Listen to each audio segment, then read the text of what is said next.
Bismillahi Raxmaani Raxiim. Asalaamu calaykum waraxmatullah. Waxaan caawa idin bari doonaa sida loo kaxeeyo baabuurka geerka ah ama manawalka ah.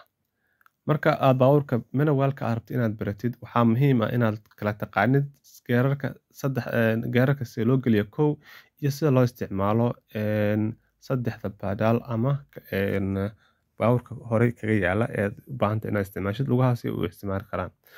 Marka aad rabto inaad baabuurka geerka aad kaxaysid kow waxaa muhiim ah in aad isku miisaanto lugahaada iyo sidaad isu bedeli karto gaaska iyo breeka iyo clutchka aad iskugu bedeli karto lugtaada adiga oo mataqaana aan lagaa dareemin. Kow marka aad rabto inaad baabuurka aad dhaqaajisid waxaa muhiim inaad dhinacyadaada fiirisid aad mataqaana aad muraayadaada la socotid iyo inaad lugahaada si fiican u miisaantid. Clutchka waxaa lugta bidixda ayaad ku nabaysaa, lugta midigtana waxaa saaraysaa